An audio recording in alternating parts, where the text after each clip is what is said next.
former Prime Minister PJ Patterson. Were you part of the PNP while PJ was the Prime Minister? Neighbor, many of the elections that PJ win, if I never got thief ballot box, he couldn't win. That's as much as I say. Okay. hold on to that. Okay. So the former Prime Minister is celebrating his 91st birthday today. Mr. Patterson, protecting Jamaica, is a man whose name is etched deeply into the modern political and psychological landscape of Jamaica. As I enter this reflection with you, Mr. Patterson left the PNP saying that he shall return, and return he did, becoming Jamaica's longest serving Prime Minister to date. Mr. Patterson, when he came on the scene protecting Jamaica, promised much. Black Man Time, the Fresh Prince. Were you excited about the Patterson ascension to the People's National Party? Were you excited? So there was no space for excitement. Say that again? I was too busy carrying out my responsibilities for the party, so there was no space for excitement. You just do your work, and you know your part to play, and you just play your part. It's just that the party in power, and that's what it ought to be. Okay. Would you agree though that when Patterson came on the scene, that he promised much, even though he did not say it in words, but there was an identity of the Jamaican people that finally, or no, well, not finally, because Mandy wasn't black, Siaga wasn't black, but here came a black man, and that race thing was used to propel Patterson forward. A man who promised much but delivered very little.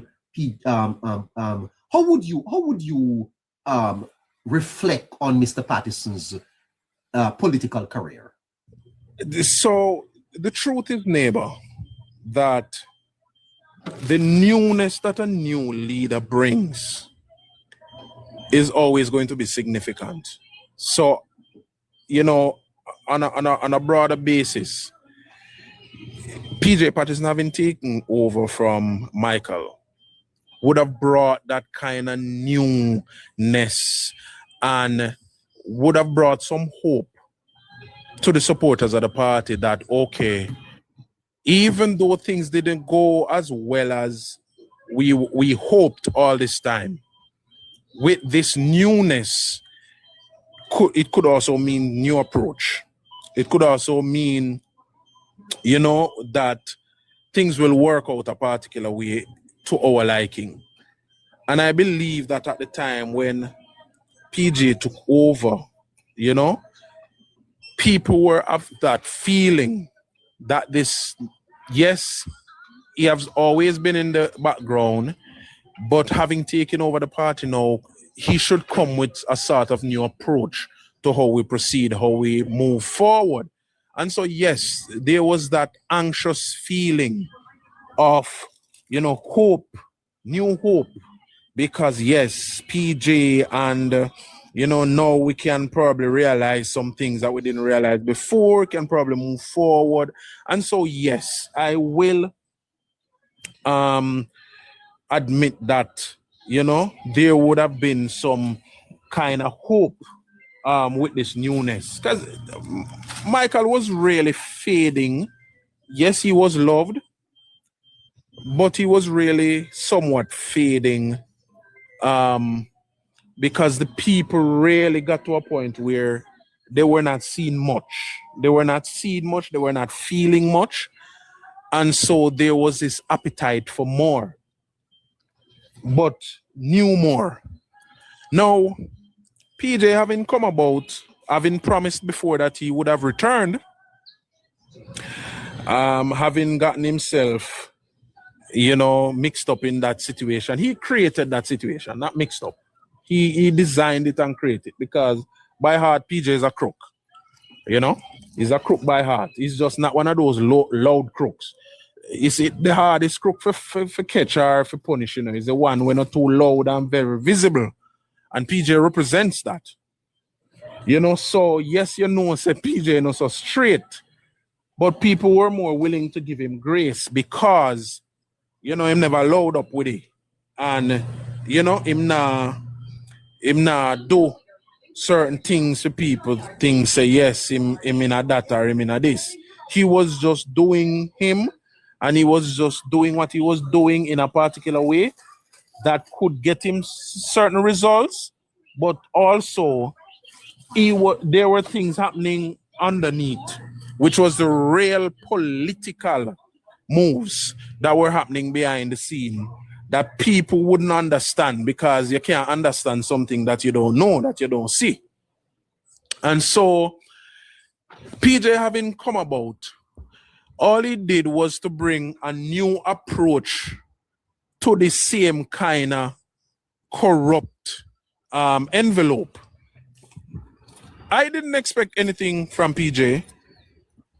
PJ was a strategist to Michael.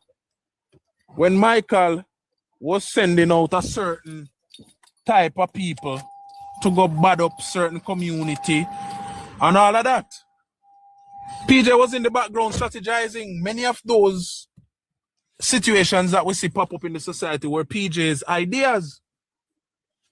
If I tell you that it was PJ's idea, Phil lock up Babsy Purnell and the election day work of them for the JLP, would you believe?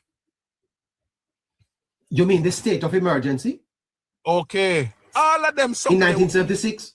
All of them something the PJ agreed to them. They might not have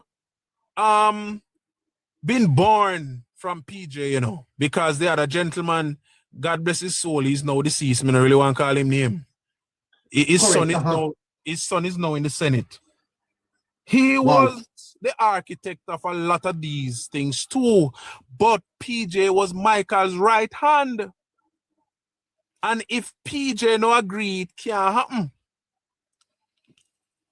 Yeah, but how is it protecting that the Patterson, the longest serving prime minister to date, today his birthday, and the country celebrates not? Isn't that very sad? Did his party celebrate him, neighbor? You hear of anything from they posted? Yeah, they posted something. They're having something about him. But what is the what was the failure of the Patterson? No, era, after Patterson came about now, having been Michael's right and yes, get mixed up, him come, everybody expect him to be different. You know? Patterson came about in 1992. I think it was March 30th, 1992, somewhere there. So he was sworn in as prime minister after Michael gets sick and over to him. And there were people who were not PMP or even JLP, and they were hopeful. Especially PJ came to the job with experience, and he came to the job as a professional. He's a lawyer. When him talk, you listen. It makes sense. But having already studied the heart of how to communicate, and you say one thing while you're just doing something else, because what you're saying, you know, is just to get the people to settle down and, you know, relax while you're doing what you really are doing.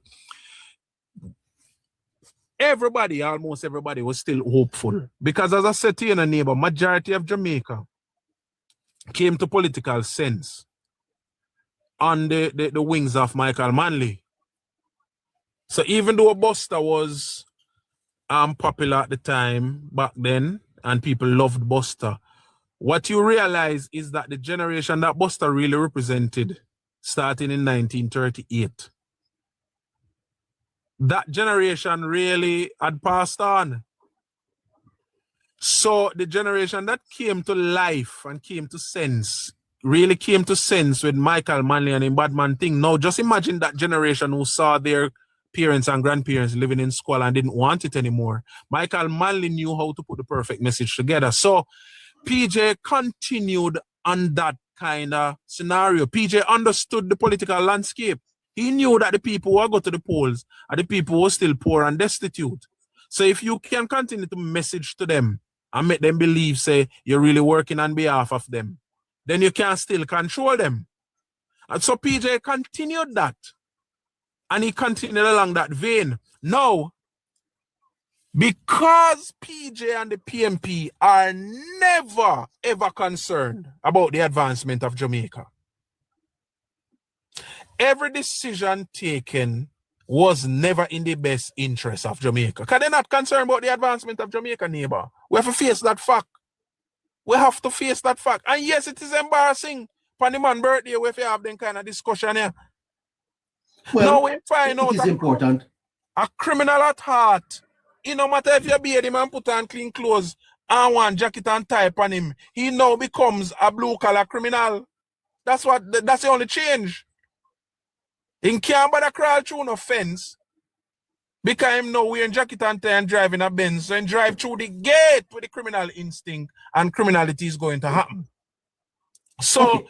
So how do you to the wicket, as him love use cricket as him referral. Come to the wicket now and a film time for bat. What did PJ do?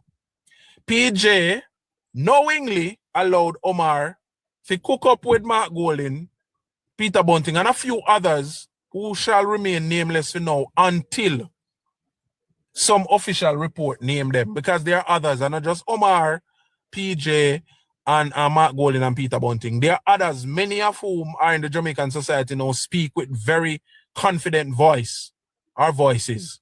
They may mash up the economy too. But Mark Golding was the architect. Mark Golding come with the plan.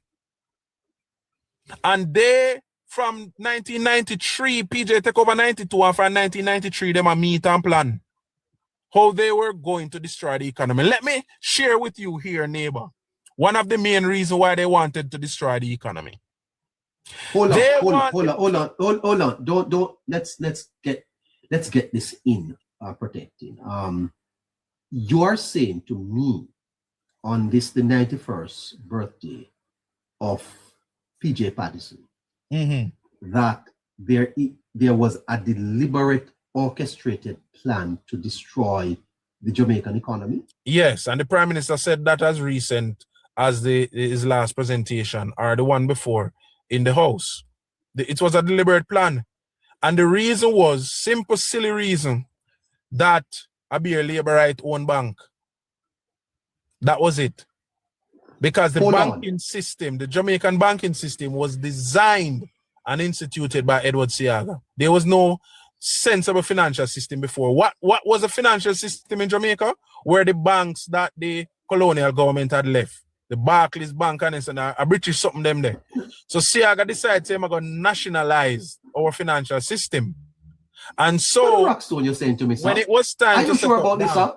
But it did a nearby, just that sometimes we don't really look into them something and have these discussions.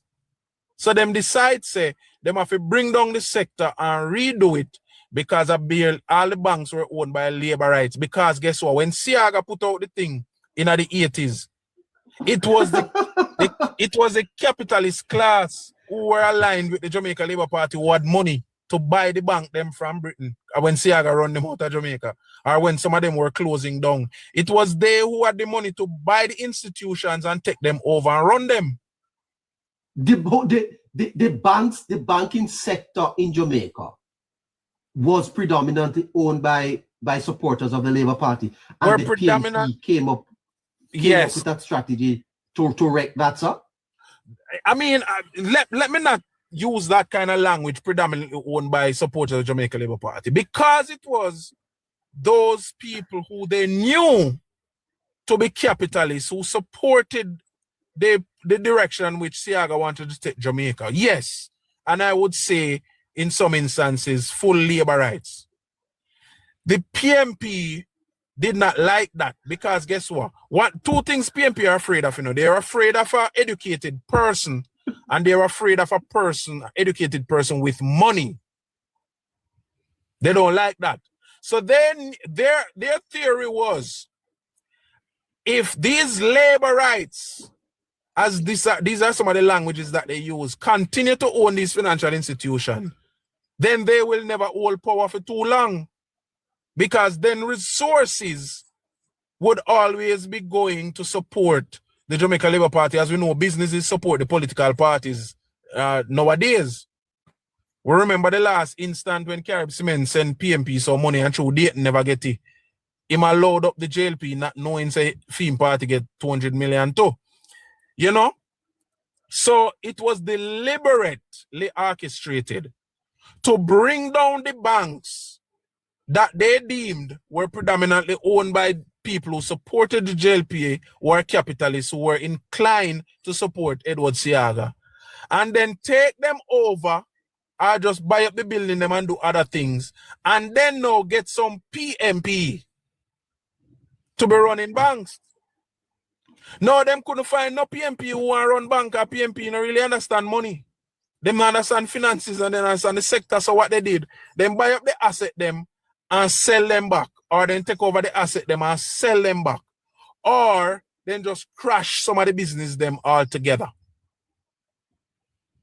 Now, PJ presided over that. He was at the helm of some of those discussions while they were planning this. And that was from 1993. And that's why we see by 1995, the sector collapsed. And then they got us to believe, some of us, they got to believe that it was after the collapse that they got together and developed the Financial Sector Adjustment Company. While they were discussing to tear down the system, they were also planning simultaneously how they were going to manage the distribution of those assets. PJ presided over that. PJ also presided over sucking over 1.7, almost $2 trillion in taxes out of the pockets of the Jamaican people, while nothing were being done in the country with the tax money. Because while he must suck almost $2 trillion in taxes out of our pocket, he was still borrowing money to establish the project them when him do like Highway 2000 and the Transport Center half a tree. I borrow money, build them there while him suck out almost $2 trillion out of our pocket in taxes. PJ presided over that. PJ presided over buying how much $1 million US dollar ball while Jamaicans are dead for hungry and can't go France go left. Not even Jamaica when have we could have built a museum put in to celebrate that we went to the World Cup. PJ presided over that. When PJ realized, pardon me? How much was the ball? I don't remember how much million US in MPF ball. He must sell it back. Because knowing PJ, in pocket of a big up. Oh my God. Oh. When PJ realized that he was going to spend that length of time in power and do nothing for the Jamaican people, then they started to rename national institutions and all them do are rename it and restructure management like a them build them. So throughout the 90s, them have where's the thing name? Part. I think the early 2000s then come with Part now. But them plan how to restructure Part and rename it because Part is food stamp and lactating mothers program. That's what it is. So if you notice a woman with picnic where go to school of school age, and food and the same food stamp model them used to do it. So all they were doing was to draw wool over the people's eyes while they message to the people. So because the PMP do a lot of talking from Michael Manley time to PJ, the people really think say them do something.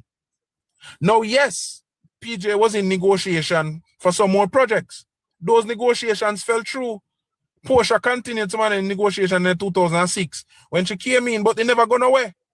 Bruce Golding government continued those negotiations and get some deals. And that's why, I don't know if you remember, neighbor, it was one of the most fulfilling realities I've ever realized. All along, me see, from Mullines, Dunrabin, from Mullines Boulevard, go up to Dunrabin, was just a single carriage roadway, where one lane go down and one come up. And when Bruce Golding came in the middle of the recession, Bruce Golding said, no, that kind of traffic, that's okay, can't work. I could not see where Bruce I see. When him say I go widen road and complete road with 4 lanes, 2 up and 2 down. I couldn't see it. Not until it was built. And when it was built, me say, you know, so them people are really a visionary. I not just Siaga, man. It's something to do with the party. And if you, it is in Bruce Golding's term that boulevard from Mullines up to Dunrabin was completed. A lot of people don't even remember that in the middle of one global recession. It was in that term that we took on the Palisades Road, transport the stone them from out of Manchester, Clarendon, and as far as St. Elizabeth. If you can dump up the Seacar Airport Road used to flood out. Who remember that? And Mike Henry and Bruce Golding decided we're going to fix this problem once and for all. We're going to have a 4 lane to and from the airport. And the money that was put on the airport road by PMP came in 2012. Omar Davis take it off and said, no, and give it to Skengdan. Figure build fence down a Hero Circle. I'll know the fence can't done and then can't find anything them to build the fence. PJ presided over many of those. Then Portia come preside over one another segment of corruption. So yes, it is PJ. Before you go to Portia, PJ Patterson, in one of his final political acts, said that Portia was the only hope of the PNP winning the election. It was a confession protecting of failure. Yes. It was a confession that PJ made there that he didn't even have a succession plan, a narrowing of a vision. He said Portia Simpson was the only hope the PNP had of winning. Isn't that PJ admitting at the end of his career that he failed? Yes, neighbor. Yes. He was admitting failure. And remember, neighbor, that is the reason why PJ run, you know. That's the reason why PJ ran. Because after 2002, PJ realized that the Labour Party was coming back to strength. And then when Siaga finally stepped down, because Siaga was a beating stick, when Siaga finally stepped down and over to Bruce and G2K start work the media, PJ knew that he could not win another election. And so PJ decided to go before him lose. The PNP is that petty, you know. It's not about the nation building and development of the people, you know. It's about those petty little things. And that's why I see them fight so hard in the last election and before. Forget out Andrew. Because one of the discussions they had when them called PJ and discussed with PJ the part they want him to play was that they wanted to preserve his legacy. What kind of legacy? That him win 3 elections. That's a legacy. Hold on there for me, Protective. We're going to get right back to that. We're looking at the PJ Patterson. He's 91 years old today. His memory is going to be forever etched in our memories. PJ at 91. What is his legacy? What can we say about the stewardship of Percival James Patterson? A lot of you listening to me now probably were not even around. Well, maybe you are. This is a mature audience. That 18 and a half years of PNP management, some call it mismanagement. Murders were record high. Unemployment, record high. Wow. Jamaica at the time owed more money than almost all countries in the Caribbean combined. Yes. What good can we say about that period? We have Protecting Jamaica with us. He's going to remain with us for a little while, but we have a DJ Minto. Hello, sir. Good night, Mr. Neighbor. Good night to you, sir. Question Protecting. I kind of know these stuff, but I just want clarity. The projects that happen under the administration of the PMP, most of them you would say was good and was bad. The reason why I said that is because the highway that they boast about remember, you know, they signed a contract which if the highway to make $1 million for the year and it does not make the $1 million for the year, the government would have to take up tax dollars and give other thing that they go again protecting. Yeah. So there were a lot of conditionalities. So literally, PJ sell us out. So it was okay. We're glad for the road because it was a shorter travel time, you know, from town to Clarendon. But the conditions in the contract were a sellout. So PJ literally sell we up because guess what? Now, boy, come with the money. The design that Edward Seaga left in the UDC from 1967 that was developed there for the Spanish Town bypass. Yeah. So Highway 2000 is the designed Spanish Town bypass by Edward Seaga. So that them built from. Yeah. So the design was there. So all them do is show boy get all design and boy just work on whatever them a work on with them modern design and plan what them a go do. Now the plan was them come with their money, set up the highway, then them set up the toll, and then them take pay for the highway. Must a 50-year contract from the toll. Yeah. But there is certain amount of money they where them have to make per year annually. So if them make that amount of money per year, the government would have to catch up that deficit there. So a taxpayer's dollar would have to go through that deficit there. And that's the reason why Omar couldn't help himself but raise tax every year. Yeah. Because there was always a heavy call on the budget of different portions at different times. So yes, the road good, but you know.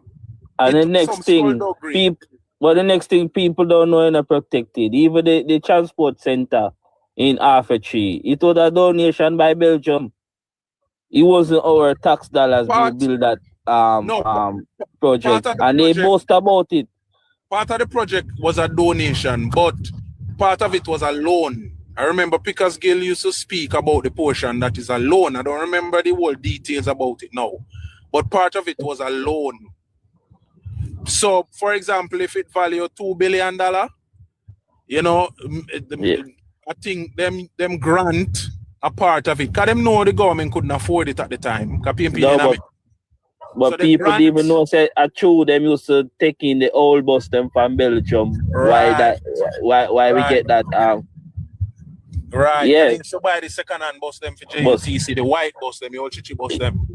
Yes. From Belgium.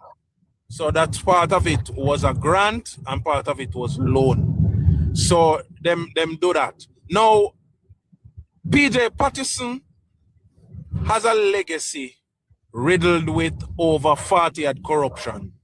Him have a legacy riddled with crime. 1997, the first time murders climbed over 1,000 or came to 1,000. And since then, yes, you have some years after that where it dipped a little bit. But, you know, it climbed up to 1,684, I think, in 2005. When I think at the Miami Herald or the British BBC said Jamaica are the crime central of the world. You know? Now, PJ Patterson also presided over a public service that he himself and Omar Davis had to beg Grace Kennedy to pay at one point, had to beg Jerry and nephew to pay the public service at one point, had to beg I think Red Stripe, if I remember correctly, to pay the public sector at one point. I think more than once, Grace Kennedy have to pay the public sector. Police, teachers, the nurse them and the doctor them. PJ Patterson presided over one of the mess we now experiencing with the Jack Den situation. When him signed that deal again with the Medical Doctors Association, Alfred Dawes' father, Winston Dawes, was the president of the Medical Association at the time when PJ signed the deal, offer them to make them use the public health system like a Playboy mansion. And anything government buy for the public health system, then could have take it out, go to them private practice, and them could have their private practice patients come to the public system while they're at work to come do them check-up and then visit and then collect the money put in them pocket. Now, PJ Patterson presided over all of this. PJ Patterson presided over a situation that we first learned about in the man at Phelps and Phillips, where PJ and Peter Phillips signed secret MOU with America and keep the system down a camp, the radar system down a soldier camp, for listening to Jamaicans' conversation. Now then claims that then get evidence pan do those through phone call. You can just imagine nobody phone never safe throughout that period where they signed the secret deal. Had it not been for man at Phelps and Phillips, we would have never know about it. Okay. So All right. PJ don't have no legacy to be proud about. They're protecting them. Not talk about PJ. Them only talk about Michael Manley. Team of PJ and Portia, they are very ashamed. And we are going to make them shame of Michael too. All right. So protecting political memory is not stored in manifestos. It is lived in the lives. It is lives lived, experiences of the people, and pain protecting once prolonged does not easily forget its roots. Are you note that since PJ, the PNP would have lost 4 general elections. Do you think that PJ Patterson, is part of why the PNP is in the state it is today? Very unattractive to the Jamaican people? Yes, neighbor. PJ is the only reason why the PNP is in the state politically that they are. Because a lot of people are not realizing that it is 4 elections they have lost. 4. Yes. 4 elections. I me tend to agree with you with that protecting. Cause me neighbor, to tell you the truth. You see anybody when me see born from say 1974. My mother born 1972. But you see anybody between 1974 and early 2000 support the People's National Party should be ashamed of themselves. They should be ashamed of themselves. And I'm 100% sure about that. So they should be ashamed of themselves. Because the struggles that we go through in the 90s, I saw my mother. Remember, children used to left school, have them subject, have them degree, have this, have that. And can't get a job. People say, yeah, low income jobs in Jamaica now. Yes. But yes, still you can't get a job. No. That back then you'd have to come home and sit home with mommy or daddy and depend on them to provide for you. That's not the norm anymore. So the struggle when me grew up in the 90s and grew up come see, is the PNP should have been ashamed of themselves to call themselves PNP. My brother, PJ Patterson should be, a matter of fact, neighbor, it's the last time PJ came out, when they brought him out. I was very vicious on PJ. I held back nothing on PJ. A matter of fact, neighbor, to be frank with you, upon his birthday, but the hatred I have for PJ, it's a mystery why PJ is still with us. It's a mystery. Yeah. I don't know why PJ is still with us. And I don't even feel no way about saying that, neighbor. I don't feel a way about saying that. Hey, the amount of hungry me here, you know. PNP, hello. PNP a real poverty party, you know, neighbor. All of the hungry them me ever be here in my life under PNP, you know. And the people who are listening to us now, want to really sit down and think about it. All of the hungry them want to bear in our life. I know PNP Kazi. I know under PNP government. Tell me who hungry now under Andrew. All right. Protecting. Remember the days. And this is facts. We remember the days when my mother used to go out and try to look a job. And you'd have 1 and 2 agencies where she go. and should have to pay like a fee. And then when them collective money for the fee, then we tell her, say, boy, she don't qualify. But yes, still, they know that she was not qualified, neighbor. But yes, still, they take her money and tell her, say, she going to get jobs. And that's what the scam in the 90s coming up. There were a lot of scamming going on. Because if you don't have links in certain jobs, you can't get a work. My mother will have to hustle, go out on the street and hustle to survive. So when people come and talk now, when we see in our household, if it's 10 person, at least 6 out of that 10 person is working. Life no much better, neighbor. Huh? Neighbor is it kind of mystical.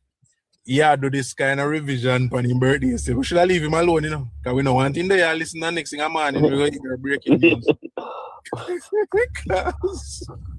He was terrible protected, man. I mean, I tell her. Neighbor, while PJ was signing the deal with No. I think, and I'm not calling down any death on anyone. You will die, I will die, PJ will die one day. But I think that at 91, the people of Jamaica must understand the type of prime minister he was, because it's not a eulogy or a eulogy. And he's not being eulogized. He has not died. He's not dead. But you scatter roses when a man is gone, don't make no sense. It is important that we, on this momentous occasion of his birth, ask the question, what is his legacy? And that's what I'm asking. I think it's fair. All right, neighbor. You always ask some good question, you know, and that's why I like your program. Because you ask the right question them to make those who you're interviewing say what you really want them to say and how you want them to say. But let me ask you 2 questions now, neighbor, because I don't really want to say nothing or I don't want to intimate nothing. Let me ask you 2 questions. Can I? Yes. Which former prime minister in Jamaica signed a deal for your highway and out of the same deal end up with 2 houses in France? Quiz time. School challenge quiz. Well, I don't know. Me not expect you to answer. but protecting. Remember, you know, the deal with JPS, you know, was before the highway even come about. And you make a mistake like that with JPS. And then you come and make the same mistake with that highway. Who tell us a mistake? I no mistake. Remember, you know, it was revealed by one of the major shareholder of JPS now, you know, that after the deal was signed, a certain former prime minister of Jamaica who enjoys a birthday today was also agreed in that deal that he would be an advisor to the chairman of the board, along with the Minister of Energy at the time under his government.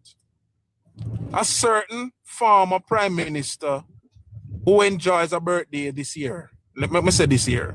You know, I don't want to give nobody no clue.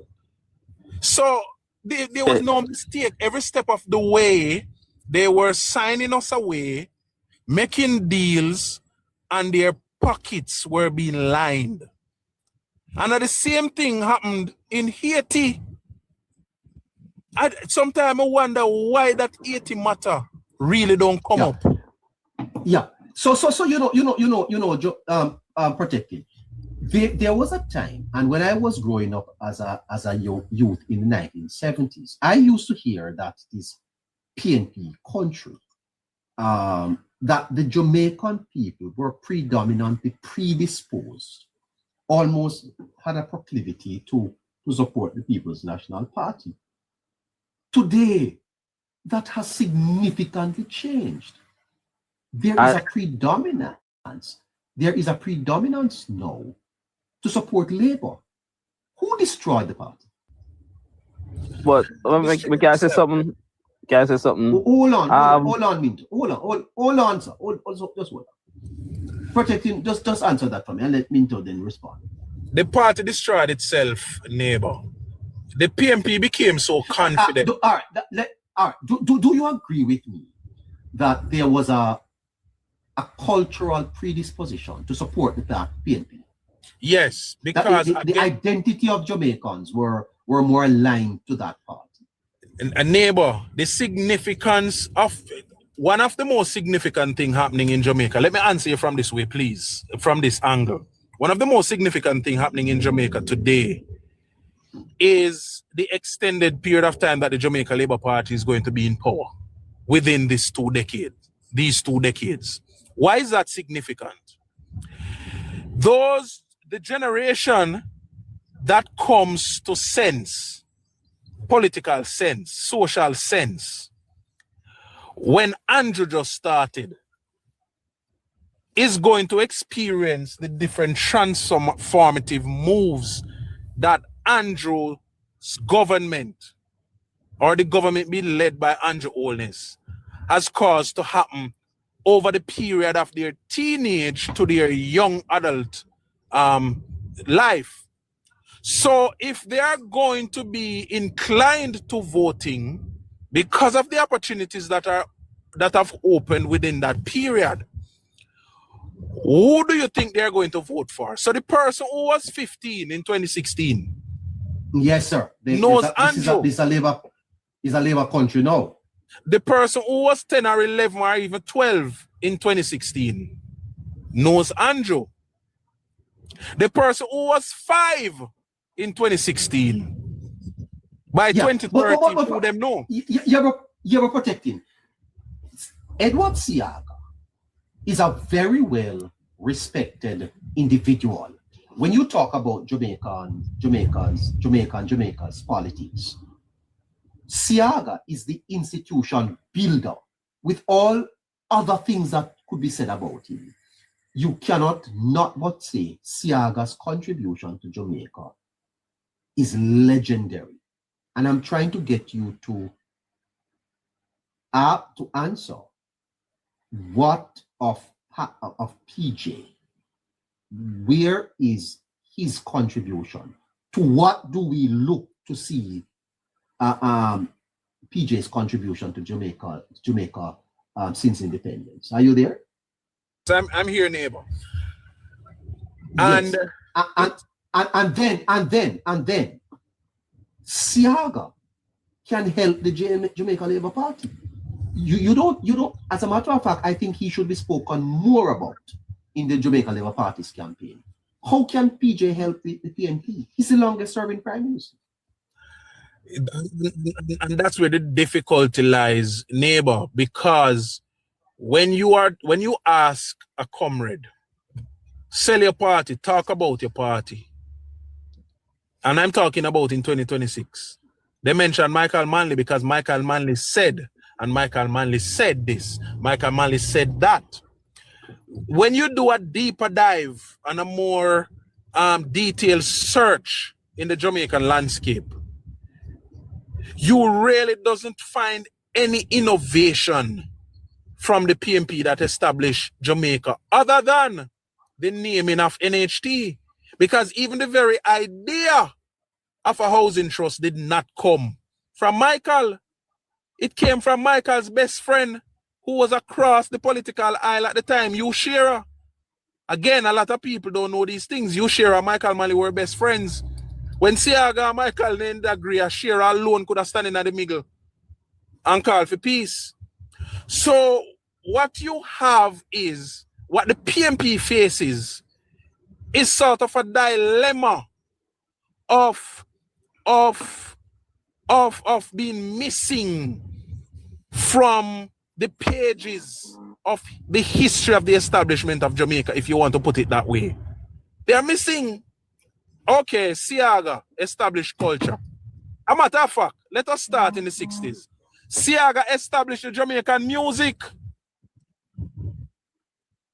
And that's in his personal capacity. The music that we enjoy today, the music that became dancehall and reggae, It was Siaga who defined it and established it. Siaga, when Uptown only wanted to listen to foreign music and violins and all them something there, it was Siaga who broke the veil and make Skia start play right through Jamaica, even on radio. He demanded that the Jamaican music coming out of the culture play on radio. These things we don't really discuss, you know. Now Siaga coming at the politics, and in the politics good. It is Siaga who defined the Jamaican culture. The PMP really don't want these things to be discussed, you know, neighbor. Siaga defined the Jamaican culture. Okay, we say tourism is in Jamaica. It is Siaga who defined Jamaican tourism and establish it. Yes. Then we say, okay, brand new infrastructure and the Jamaican landscape as it relates to how you build infrastructure that takes into consideration decades instead of just planning for the next election. It is Siaga. No, make we talk about PJ. We left out something with the protecting. So what to the build out of the banks and them something there. Yes, man, the financial system, the Jamaica Exim Import, the agriculture bank, all of them something there. The Jamaica Mortgage Bank, the whole of them is something there, Siaga. You know, so me just a touch a few. But let us, me I try to find something where Patterson do, but you know, you catch me out of, you wake me out of my trance look a while. Because I have to go in a trance to find where PMP and Patterson do. But you can find speeches that Michael Manley said this and said that. Siaga was a part of the government that developed Equal Pay for Women Act and policy. Siaga was a part of the government that developed the Bastardly Act. Even though in 1973, after JLP lost the election, Michael Manley passed the act. Them not understand nothing about these things, you know. It is the JLP that came up with these things. Patterson only inherited government with his tricky ways and continued to trick and to scheme to stay in power until he got to a point that he could not do it any longer. And I wanted to talk about 80.